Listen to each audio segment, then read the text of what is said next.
दोस्तों आज हम बात करेंगे म्यूचुअल फंड के बारे में कि आखिरकार ये म्यूचुअल फंड होते क्या हैं, क्यों आप लोग इसमें इन्वेस्ट करते हैं, कहाँ से ये लोग आपके लिए पैसा बनाते हैं, क्यों म्यूचुअल फंड में पैसा डूब भी जाता है, कौन से म्यूचुअल फंड में आपको पैसा इन्वेस्ट करना चाहिए। तो इन सब की बात अपन करेंगे सिंपल देसी फंडे के तहत।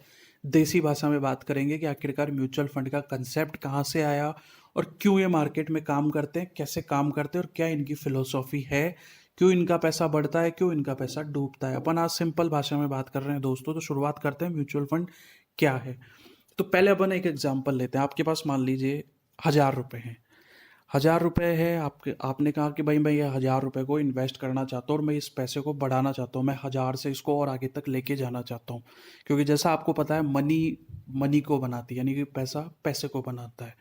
तो आप गए आपके दोस्त के पास, दोस्त ने एडवाइस दी, बोले भैया एक काम कर, ये मार्केट में ये यहाँ लगा दे या इस बैंक में लगा दे, एफडी का ले ले तो इंटरेस्ट।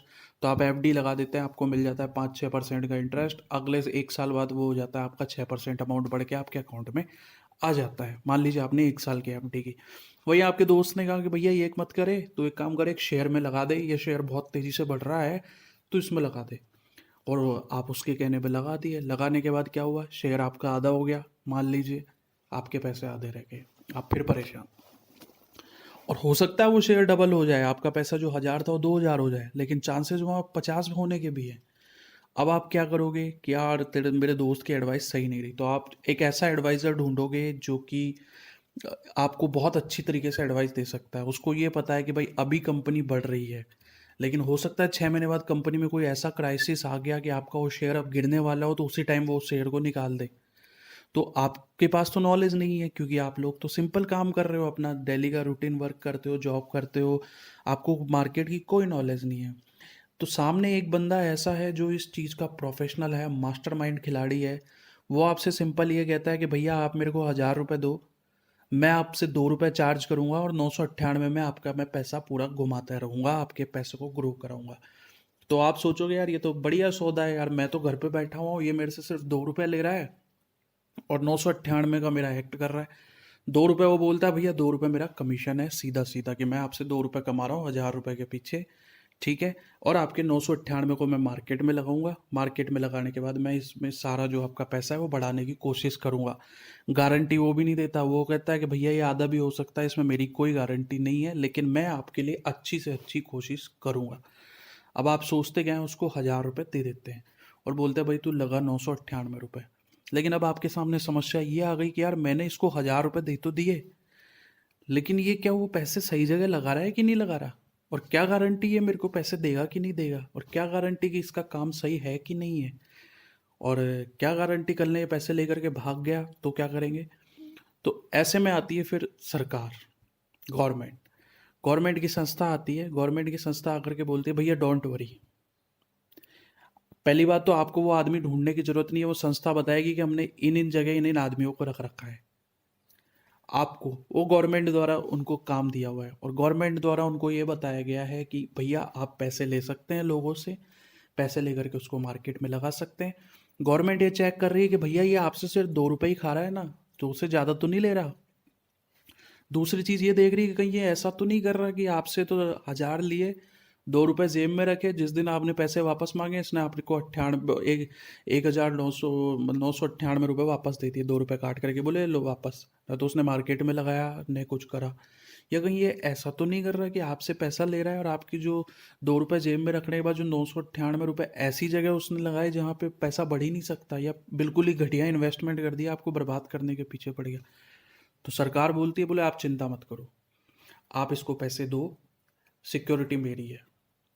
तो आप सोचते हो यार ये तो बहुत बढ़िया अच्छा सौदा है कि बोले यार ये सिक्योरिटी तो मेरी दे रहा है, कि ये मेरे से कह रहा है कि आप पैसे दो इसको और सिक्योरिटी मैं दे रहा हूँ। तो भारत सरकार की अगर सिक्योरिटी है, सरकारी संस्था की सिक्योरिटी, तो आपको उस पर ट्रस्ट अपने आप बिल्डअप होगा। वो संस्था क्या करती है, जो सरकारी संस्था है वो संस्था उसके काम को देखती है कि क्या इसका काम सही चल रहा है कि नहीं चल रहा, क्या ये आपका पैसा जो आपसे लिया है ये इसको सही एक्ट कर रहा है कि नहीं कर रहा। तो जिन संस्थाओं को ये सब काम दे रखे हैं वो अपना जो भी आपसे पैसा लेती है वो म्यूचुअल फंड के तहत लेती है। तो पहली बात आप ये कभी ना समझे कि कोई भी फर्जी कंपनी आपसे पैसे ले सकती है म्यूचुअल फंड के नाम से। म्यूचुअल फंड सिंपल लैंग्वेज में यही है कि आप अपना पैसा प्रोफेशनल आदमियों को देते हैं, कुछ उनका चार्जेस काट करके, जैसे मैंने बताया 1000 रुपये में 2 रुपये उनका चार्ज है। और वो जो प्रोफेशनल आदमी हैं जिनका दिन रात सिर्फ इसी मैटर पे काम चलता है कि आपका पैसा किस तरीके से ग्रो करें, वो आपका पैसा जगह जगह इन्वेस्ट करते हैं। आपका जो पैसा है उसको बढ़ाने की वो लोग कोशिश करते हैं और उसको अच्छा खासा रिटर्न देने की आपको कोशिश करते हैं। यही चीज़ होती है दोस्तों mutual fund, simple layman language में, कि आपके लिए म्यूचुअल फंड क्या है। तो आपके लिए एक बार मैं फिर कहूँगा, इसमें सरकारी सिक्योरिटी मौजूद है। कोई भी म्यूचुअल फंड कंपनी जो है वो भाग नहीं सकती। अगर उसको भागना होगा तो वो सरकार को इंटीमेट करेगी, सरकार आपका फंड लौटाएगी। सरकार के पास उसकी सारी चीज़ें हैं, सरकारी एसेट्स उसके पास हैं।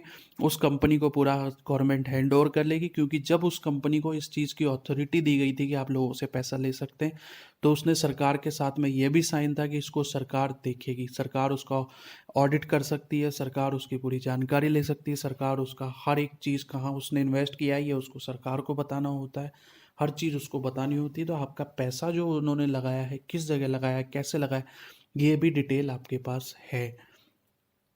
अब दूसरी बात करते हैं दोस्तों, ये तो हो गया मेरा म्यूचुअल फंड की, मैंने मेरा पैसा किसी अच्छे आदमी को दे दिया और वो मेरा पैसा मार्केट में लगा रहा है। लेकिन म्यूचुअल फंड कंपनियों में भी अलग अलग तरीके की चीज़ें होती है कि वो क्या कहते हैं कि बोले भाई कौन सा म्यूचुअल फंड चाहिए आपको। तो म्यूचुअल फंड बहुत तरीके के होते हैं, तो अलग अलग तरीके के बारे में बात कर रहा हूँ, उनके अंदर क्या क्या तरीके हैं ये हम अगले वीडियो में देखेंगे। तो म्यूचुअल फंड का टाइप क्या होता है? टाइप होता है कि आप अगले को तो कहते हो कि भाई मेरा पैसा ये लो, मैंने आपको 1000 रुपये दिए हैं, आप 1000 रुपये कहाँ लगाओगे मार्केट में, ये मैं आपको बताता हूँ। तो वो सामने जो बंदा बैठा हुआ है, जो प्रोफेशनल आदमी, वो पूछता है भैया बोलो कहाँ लगाना है। वो बोलता है बोले कि आप मेरा पैसा लगाइए शेयर मार्केट में। शेयर मार्केट में लगाने से पहले वो बोलता है भैया मैं शेयर में तो तेरा पैसा लगा दूंगा, लेकिन तेरा पैसा जो शेयर में लगेगा, लेकिन हो सकता है रिटर्न अच्छा आ जाए, लेकिन डूबने के चांसेस भी हैं। तो अब आप क्या सोचेंगे, बोले यार ठीक है डूब रहे हैं, लेकिन हो सकता है 30% रिटर्न आ जाए, मेरे को तो एफडी केवल 5-6% दे रही है, 7% दे रही है। ये तो बोल रहा है बोले कि डूबने के चांसेस हैं, कम होने के चांसेस हैं। लेकिन म्यूचुअल फंड में दोस्तों सिक्योरिटी ये होती है कि आपके पास मान लीजिए 1000 रुपये, 1000 रुपये में आपको बहुत सारे शेयर तो आप खरीद नहीं सकते। अब आपको एमआरएफ का शेयर खरीदना है, एमआरएफ का शेयर है 60,000 का, अब आप 60,000 का खरीद नहीं सकते। तो अगर कोई बहुत सारे लोग मिल करके, क्योंकि आप 1000 आप दे रहे हैं, 1000 कोई और दे रहा है, 1000 कोई और दे रहा है, तो म्यूचुअल फंड कंपनी में बहुत सारा पैसा इकट्ठा हो जाता है। तो बहुत सारा पैसा जो इकट्ठा हो जाता है, ये इसको फिर शेयर्स खरीदती है अच्छी अच्छी कंपनियों के। तो उसने मान लो एमआरएफ का शेयर खरीद लिया, और जितना उनके पास पैसा गया उसमें 5% हिस्सेदारी एमआरएफ की है मान लीजिए। तो 60,000 का शेयर में आपने जो 1000 रुपये इन्वेस्ट करे हैं, आपने जो उसको 1000 दिए हैं, 1000 में जितना एमआरएफ की हिस्सेदारी है, मान लीजिए उसके पोर्टफोलियो में 10% की हिस्सेदारी थी, तो आपके 1000 में 100 रुपये एमआरएफ में लगे हुए हैं। आपने एमआरएफ का शेयर नहीं खरीदा है, लेकिन फिर भी आपके 100 रुपये लग गए।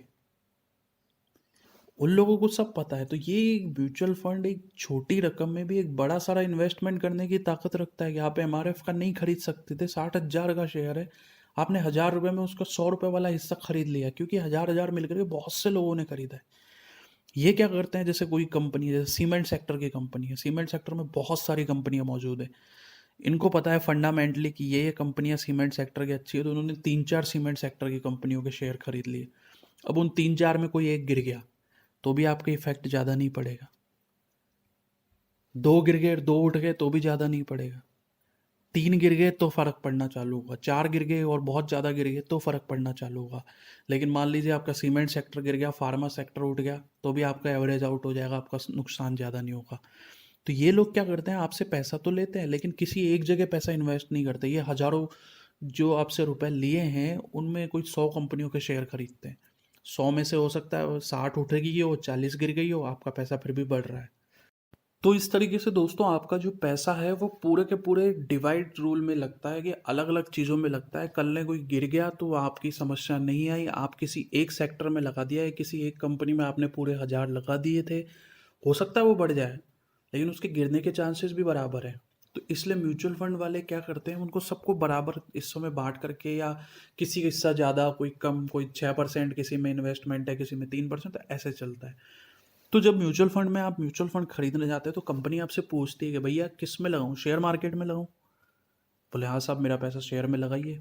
वो कहता है भैया बहुत हाई रिस्क है, रिटर्न भी रिस्की है, लेकिन हाई रिटर्न मिल सकता है आपका। हो सकता है हाई रिस्क का मतलब आपके लॉस हो सकता है, आज आपका जितना पैसा है वो कम हो सकता है, लेकिन प्रॉफिट हुआ तो प्रॉफिट आपका बहुत ज़्यादा हो सकता है। जो आपने 1,000 रुपये दिए वो 1,500 भी हो सकते हैं, लेकिन उसके साथ साथ 500 रुपये के लिए भी आप तैयार रहिए। तो आप कहते हैं, बोले चलो ये है आपकी चॉइस की, आप पे डिपेंड करता है कि आप अपना पैसा कहाँ लगाना चाहते हैं। तो इसमें ये होता है दोस्तों कि वो आपसे पहले ही पूछ लेता है कि भैया आप किस जगह लगाएंगे। अगर आप शेयर का ऑप्शन चुनते हैं तो वो कहता है ठीक है, वो आपके हो जाते हैं दोस्तों इक्विटी म्यूचुअल फंड। याद रखिएगा, इक्विटी म्यूचुअल फंड के बहुत सारे हिस्से हैं, अलग अलग तरीके हैं, उसके बारे में हम नेक्स्ट वीडियो में बात करेंगे। आज अपन सिर्फ बात करेंगे इक्विटी म्यूचुअल फंड होते क्या हैं। इक्विटी म्यूचुअल फंड आपका पैसा ऐसी जगह लगाता है जहाँ पर रिटर्न भी रिस्क की बहुत ज़्यादा संभावना है अच्छे, लेकिन जो आपका इन्वेस्टमेंट है वो रिस्की है। ये जो इन्वेस्टमेंट है ये उन लोगों के लिए सूटेबल है जो हाई रिस्क लेना चाहते हैं, या फिर जिनका जो कम एज के लोग हैं, जिनका लॉन्ग टर्म का गोल है, उनके लिए सबसे बढ़िया चीज़ है। आप इन्वेस्ट करिए, इन्वेस्ट कर करके उसको रखिए 10 साल, 15 साल, 20 साल, जितनी आपकी श्रद्धा, आपका पैसा बहुत तेज़ी से बढ़ेगा। वहीं कोई दूसरा आदमी आता है, बोले भैया मेरे को पैसा तो बढ़ाना है, बैंक का एफडी मुझे सिर्फ 7% इंटरेस्ट दे रहा है, लेकिन मैं रिस्क नहीं लेना चाहता यार, मुझे सेफेस्ट तरीके से खेलना है। तो अगला बोलता है, बोले देखो मैं आपका इन्वेस्टमेंट करूँगा, रिस्क उसमें बहुत कम रहेगी, हालांकि रिस्क उसमें भी रहती है लेकिन जितनी इक्विटी में है उससे बहुत कम रहती है। लेकिन रिटर्न आप फिर मेरे से ज़्यादा एक्सपेक्ट मत करिए कि आप मैं आपको इक्विटी के बराबर 20, 30, 30, 40, 40% का रिटर्न दूँ। रिटर्न की मेरी फिर उतना नहीं है, मैं रिटर्न आपको 8%, 10%, 12% तक ले जाऊँगा, हो सकता है 15 तक ले जाऊँगा, लेकिन ये 25, 30%, 50% का चांस मेरे पास नहीं है।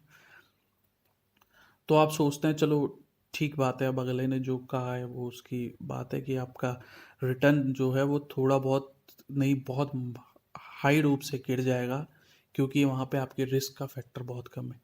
तो वो क्या करता है, जिसे सरकार के बॉन्ड निकलते हैं या कहीं ऐसी जगह इन्वेस्ट करता है जहाँ से आपका पैसा, जो आपको नहीं पता कि कोई जैसे कॉरपोरेट कंपनी है, कोई बड़ी कंपनी है, उसको पैसे की ज़रूरत पड़ेगी, तो वो उसको पैसे की ज़रूरत पड़ेगी तो आपका पैसा वो उसको दे देता है। बदले में वो उन्हें पता है कि भाई 2 साल बाद ये इतना पैसा आपको रिटर्न कर देंगे, या 9-10% के हिसाब से आपको ये पैसा दे देंगे।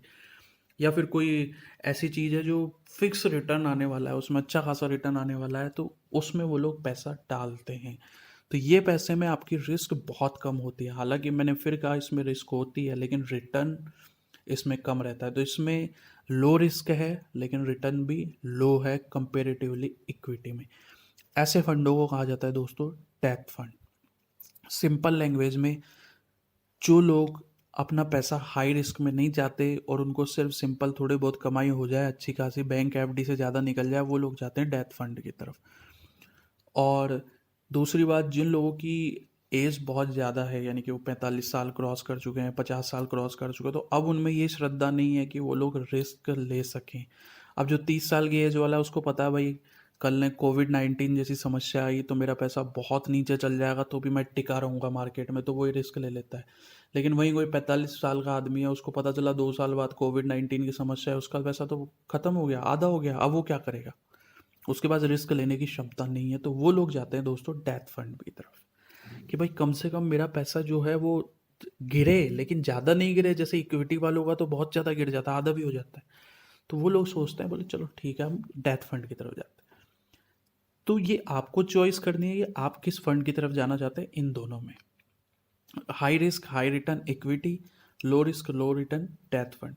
लेकिन वहीं फिर म्यूचुअल फंड कंपनियों ने देखा, बोले यार कई लोग ऐसे हैं जो रिस्क भी लेना चाहते हैं और डरते भी हैं।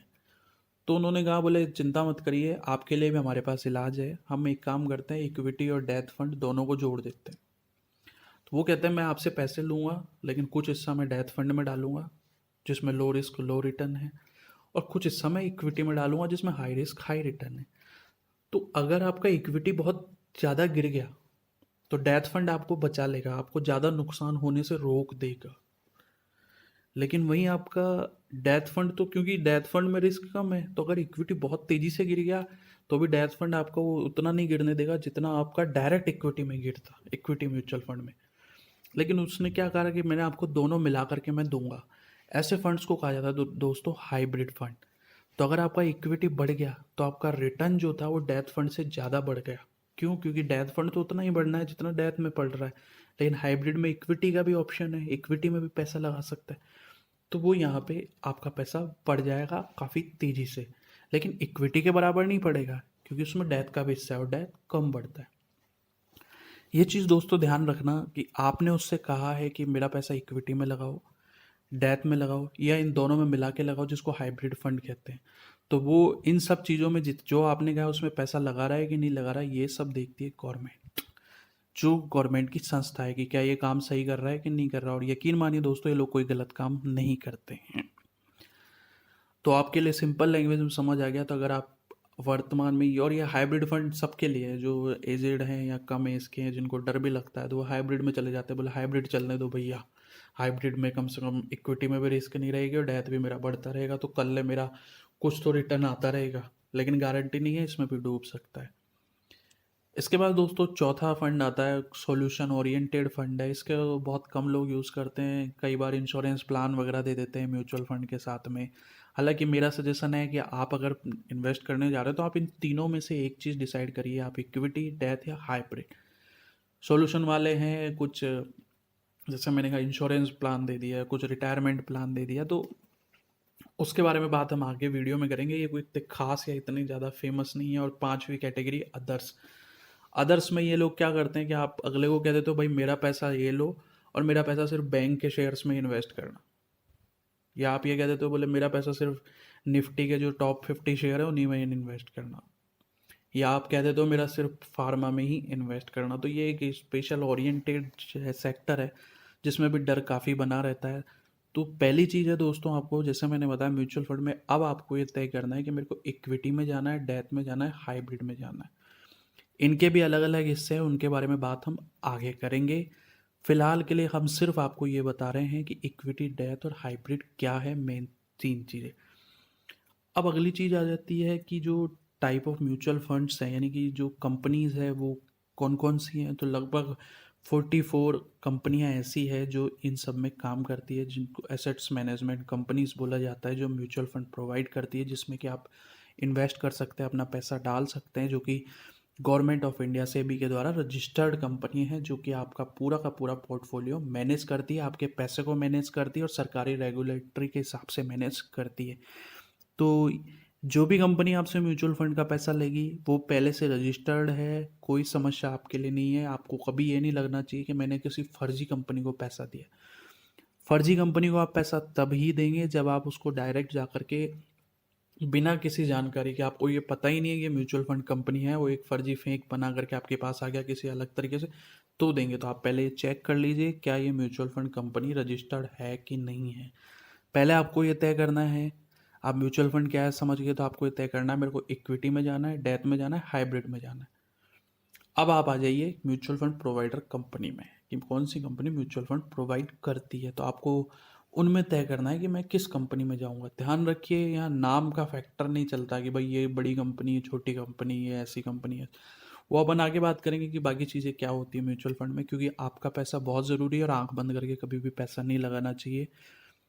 तो दोस्तों इसके बाद बात आती है कि क्या भाई मैं म्यूचुअल फंड में पैसा इन्वेस्ट कर सकता हूँ क्या, या मेरे को कुछ करना पड़ेगा। बिल्कुल, आप भारत के नागरिक हैं, आप म्यूचुअल फंड में पैसा इन्वेस्ट कर सकते हैं, लेकिन उसके लिए आपको एक केवाईसी रजिस्टर करानी होती है। केवाईसी एकदम फ्री है। केवाईसी की फुल फॉर्म होती है नो योर कस्टमर, अपने कस्टमर को जानो। सिंपल हिंदी लैंग्वेज में बात करें देसी फंडे की तहत, तो नो योर कस्टमर, तो आपको एक केवाईसी करानी है, वो अलग अलग जगह पे हो जाती है। और इसके लिए आपको सिंपल आपका पैन कार्ड या एक आईडी चलती है, आधार कार्ड, ड्राइविंग लाइसेंस वगैरह से आपकी कस्टमर आइडेंटिफाई क्रिएट हो जाती है, सरकार के पास चले जाती है कि हाँ साहब ये हमारा एक बंदा है या एक आदमी है जो कि म्यूचुअल फंड में अब इन्वेस्ट कर सकता है। जिससे कि आप, जैसे मैं जाऊंगा किसी कंपनी के पास जो म्यूचुअल फंड दे रही है, तो कंपनी पूछेगी बोले ठीक है हम आपका पैसा तो रखेंगे लेकिन अपनी आइडेंटिटी तो दो। अपनी आइडेंटिटी आपका केवाईसी होता है। केवाईसी फ्री है। किसी भी म्यूचुअल फंड कंपनी में जाइए, माई कैम्स के ऑफिस जाइए, वहाँ जा करके आप ये अपनी केवाईसी करा सकते हैं। कई तो ऑनलाइन भी देने लग गए हैं यहाँ पे, तो आप ऑनलाइन करा लीजिए। इससे आपका बेनिफिट ये है कि अब आप म्यूचुअल फंड में इन्वेस्ट करने की आपकी यहाँ पे जो है एलिजिबिलिटी हो गई है, कि आप म्यूचुअल फंड में एलिजिबल तभी होंगे जब आपकी केवाईसी होगी। तो दोस्तों आज हम लोगों ने सीखा कि आखिरकार म्यूचुअल फंड क्या होते हैं, और मेन जो कैटेगरी है म्यूचुअल फंड की हमने वो सीखी। अगले वीडियो में हम बात करेंगे सिर्फ इक्विटी फंड के बारे में, कि आखिरकार इक्विटी फंड क्या होते हैं। तो दोस्तों ये थी मेरी तरफ से आज की जानकारी। पसंद आए तो चैनल को सब्सक्राइब जरूर करिएगा। मिलते हैं नेक्स्ट वीडियो में।